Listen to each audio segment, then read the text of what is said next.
তো চলে এসেছি আমার স্নেহের আদরের ছাত্রছাত্রীদেরকে নিয়ে প্রশ্ন নম্বর 2 এর সাজেশনস বা প্রশ্ন উত্তর বা যাই কিছু ওইটাকে নিয়ে বলার আগে ইম্পর্টেন্ট কিছু কথা তোমাদের বলবো এবং এইগুলো তোমাদের শুনতে হবে। স্কিপ করো না। আশা করছি আমার কোনো স্টুডেন্ট স্কিপ করে না এবং স্কিপ করবেও না। প্রথম প্রথম কথা হচ্ছে এটা যে তোমরা বর্ধমান ইউনিভার্সিটি আন্ডারে পড়ছো।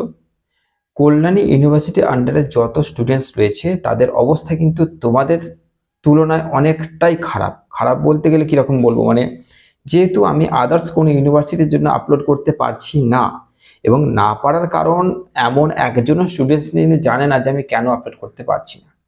কারণ এখানে ধরো তোমরা 3rd সেমিস্টারে পড়াশোনা করছো, তো এবার 4th সেমিস্টার হবে। 4th সেমিস্টারে এখন থেকেই অ্যাডভান্স মানে অ্যাডমিশন শুরু হয়ে গেছে এখন থেকেই। 6th সেমিস্টার তো বলতেই হবে না, ক্লাস স্টার্টও হয়ে গেছে। তো এই যে আমি ক্লাসগুলো করাচ্ছি, কারণ শুধু তো তোমাদের জন্য সাজেশনস আপলোড করি এরকম নয়, সাজেশনস আপলোড করছি। আমি প্রথম ভেবেছিলাম যে শুধু সাজেশনস আপলোড করব, কিন্তু দেখলাম বহু স্টুডেন্টের পড়াশোনাটারও দরকার আছে এবং যেহেতু আমার এখানে ক্লাস চলে অফলাইন বলছি, তো তারাই বললো যে অনলাইন ক্লাস করানোর দরকার আছে, কারণ বহু স্টুডেন্টের এই প্ল্যাটফর্মে পড়াটাও দরকার আছে। কারণ সাজেশনস পেলে মানে যে পড়া হয়ে যাবে এরকম হয় না, সাজেশনস পেয়ে গিয়েও কিন্তু অনেকজনের সাপ্লি চলে আসে। তার জন্য ক্লাস যেহেতু এখানে চলে, তাই আদার্স ইউনিভার্সিটি কিন্তু আমি আপলোড করতে পারছি না। এবং এটা আমি তোমাদের কেন বলছি, কারণ তোমাদের অহংকার করে বলছি না কিন্তু, হ্যাঁ, কথাটা হচ্ছে এরকম যে আমি হয়তো আপলোড করছি এবং আমার মতো অনেক প্ল্যাটফর্ম তোমাদের জন্য আপলোড করছি এবং তোমাদের উপকার হচ্ছে, সেই উপকারটা কিছু ক্ষেত্রে ওদের কিন্তু অনেক অনেক কম হচ্ছে। তাই তোমরা কিছুটা দিক থেকে অনেক অনেক লাকি যে তোমরা কিন্তু এই সাজেশনস গুলো পাচ্ছ, তোমরা কমন পাচ্ছ, তোমরা করে আসতে পারছো, তোমরা অনেক অনেক লাকি। এবার চলো, এই কথাগুলো তো গেল 1 নম্বর। 2 নম্বর কথা হচ্ছে আজকে যে 2 নম্বর প্রশ্নের সাজেশনস তোমাদের দিতে চলেছি, যেহেতু প্রচুর ব্যস্ততার মধ্যে দিয়ে আমি এটাকে তৈরি করেছি এবং যেহেতু কালকেই তোমাদের পরীক্ষা আর ঠিক একদিন আগে তোমাদের দিচ্ছি, আর মাত্র 30টা প্রশ্ন করতে বেশিক্ষণ লাগবেও না, শুধু দেখার অপেক্ষা। তাই এখানে আমার যেহেতু অনেক তাড়াহুড়োর মাধ্যমে এবং প্রচুর ব্যস্ততার মাধ্যমে এর ভেতর দিয়ে বার করতে হয়েছে, তাই তোমাদের কাছে একটা নিবেদন যে যদি কোথাও দেখা গেল কোনো সাল ভুল রয়ে গেল বা কিছু একটা উত্তরে কোনো ত্রুটি দেখা গেল, তাহলে কিন্তু একটু তোমরা ঠিক করে নিও। আমি তোমাদের কাছে তার জন্য আগে থেকে কিন্তু ক্ষমা চেয়ে নিচ্ছি।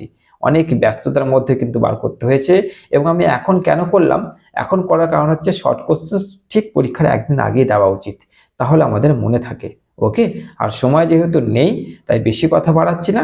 চলো আজকে দেখে নাও তোমাদের যে 3rd সেমিস্টারে প্রশ্নমান 2 এর বাংলার যেগুলো দিয়েছি, একদম তোমাদের কিন্তু প্রশ্ন আলাদা কালার করে দিয়েছি, অ্যান্সার আলাদা কালার করে দিয়েছি। ঝটঝট করে দেখে নে, ঝটপট করে মুখস্থ করে নাও। চলো তোমরা দেখে নাও, দেখা হচ্ছে তোমাদের সঙ্গে একদম প্রশ্নমান 2 এর পর্বে। তো চলে এসেছি তোমাদের প্রশ্নমান 2 এর প্রশ্ন এবং উত্তর নিয়ে। তোমাদের পরীক্ষা কালকেই, তো যেহেতু সময় খুব কম আছে, প্রশ্নের সংখ্যাও কিন্তু খুব কমই দিয়েছি, তোমরা দেখে নিয়েছো যে আমি কটা লিখেছি। এই যে প্রশ্নগুলো তোমাদের দেওয়া হয়েছে, তোমাদের আগেই বলে দিচ্ছি, যেটা আমি বললাম আমি আবার রিপিট করছি, বহু স্টুডেন্ট সেখানে ক্লাস করছে এবং 4th সেমিস্টারেরও অগ্রিম হয়ে গেছে। তার জন্য অলরেডি ক্লাস যেহেতু চলছে, তাই আমার কিন্তু 2-1 জায়গায় হয়তো ভুল হতে পারে। তো তোমাদের কাছে আগেই আমি কিন্তু ক্ষমা প্রার্থী। যদি কোথাও 2-1টা ভুল থাকে তো তোমরা একটুখানি ওটা কিন্তু একটু কারেকশন করে নেবে। আর যেহেতু প্রশ্ন সংখ্যা তোমাদের কমই দিয়েছি, তাই তোমাদের খুব যে সময় লেগে যাবে করতে তা কোনো কথা নয়।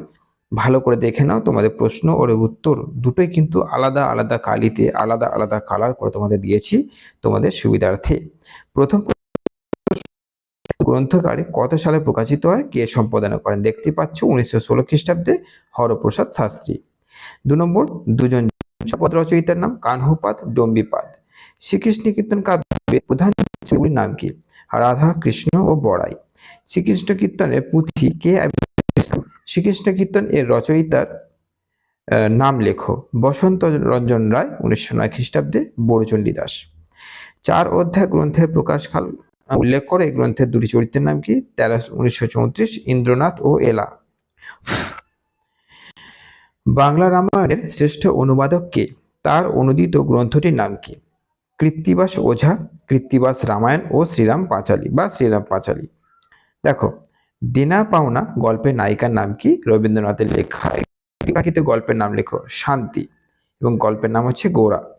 শেষের কবিতা কি ধরনের গ্রন্থ? এই গ্রন্থের একটি পুরুষ চরিত্রের নাম লেখো। না কাব্যিক উপন্যাস? অমিত রায়। রামেন্দ্র সুন্দর ত্রিবেদীর লেখা দুটি প্রবন্ধ গ্রন্থের নাম কি? না প্রকৃতি ও জিজ্ঞাসা। কবিকঙ্কন মুকুন্দ চক্রবর্তীর কোন সময়ে তা কাব্য রচনা করেন? তার লেখা চণ্ডীমঙ্গল কাব্যটির নাম কি? না 1500 থেকে 1561 খ্রিস্টাব্দে রচনা করেন।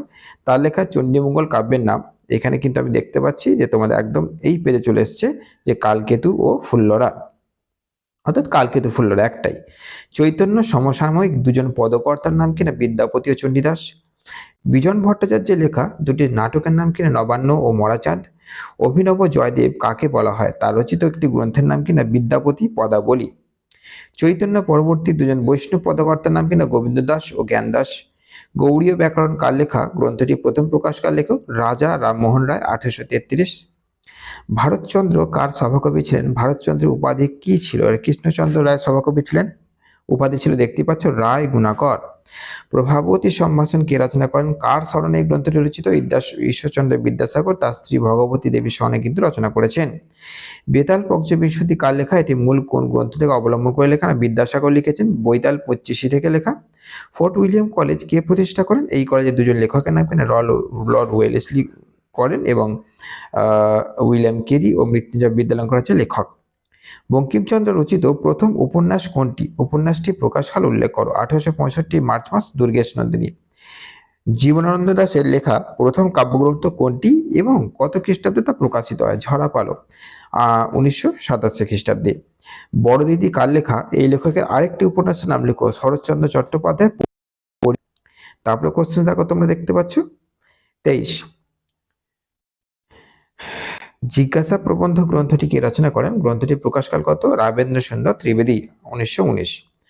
রবীন্দ্রনাথের লেখা দেনা পাওনা গল্পটি কত সালে কোন পত্রিকায় প্রকাশিত হয়? 1890 সালের আগস্ট মাসের হিতবাদী পত্রিকায়। শ্রীকান্ত উপন্যাসটি কে রচনা করেন? এই উপন্যাসে কয়টি পর্ব? শরৎচন্দ্র চট্টোপাধ্যায়, 4টি পর্ব। বিষ্ণুমঙ্গল ঠাকুর কার লেখা? তার লেখা একটি সামাজিক নাটকের নাম মীর মোশাররফ হোসেন, বিয়ের ফুল। প্রথম বাংলা ঐতিহাসিক ও নাটক কোনটি? নাটকটির কাহিনী কোথা থেকে নেওয়া হয়েছে? ভদ্রার্জুন ভীষ্ম পর্ব থেকে। গিরিশচন্দ্র লেখা দুটি সামাজিক নাটকের নাম লেখো। প্রফুল্ল ও হারানিধি। বঙ্কিমের লেখা একমাত্র কবিতার বইটির নাম কি? না ললিত তথা মানুষ, 1865। আর বঙ্কিমচন্দ্রের একমাত্র খাঁটি ঐতিহাসিক উপন্যাসটির নাম কি? না রাজসিংহ। ব্যাস, দেখো তোমাদের মাত্র এই কটা কোশ্চেন্স তোমাদের আমি দিয়েছি। এই কটা কোশ্চেন্স আশা করছি তোমাদের অনেক অনেক উপকার আসবে, কারণ 2 নম্বর প্রশ্নের সাজেশনস অ্যাকচুয়ালি হয় না। আর গোটা বই থেকে এত প্রশ্নে মানে তোমরা করবেই বা কিভাবে, তাই না? গাদা গাদা প্রশ্ন আছে, গাদা গুচ্ছের প্রশ্ন আছে, এত প্রশ্ন কিন্তু করা সম্ভব নয়। তাই তোমাদের জন্য মাত্র 30টা প্রশ্ন আমি নিয়ে চলে এলাম। এই 30টা প্রশ্ন দেখে যাও, আশা করছি তোমাদের 20 নম্বরের জায়গায় কিছু নম্বর তো হাতে উঠবে। চলো, এসএন একাডেমির তরফ থেকে তোমাদের জন্য আজকের জন্য বিদায়। তো সর্বশেষ তোমরা দেখে নিয়েছো অ্যান্সারগুলো। এবার তোমাদেরকে আমি স্ক্রিনে এই নাম্বারটা দিলাম। যারা যারা 4th সেমিস্টারের জন্য অ্যাডমিশন নিতে চাইছো তারা এই নাম্বারটায় ফোন করো এবং অগ্রিম তোমাদের অ্যাডমিশনটা করে রাখো। তোমাদের কবে থেকে কি ক্লাস স্টার্ট হবে না হবে আমি সবকিছু একটা ভিডিও দিয়ে আপলোড করে বলে দেবো। এখন 3rd সেমিস্টারের পরীক্ষায় মন দাও, ভালো করে পড়াশোনা করো, ভালো করে কিন্তু তোমাদের লিখে আসতে হবে, গুছিয়ে লিখে এসো। ওকে, চলো সন্ধ্যাবেলা একটা গুরুত্বপূর্ণ ভিডিও তোমাদের জন্য আপলোড করব।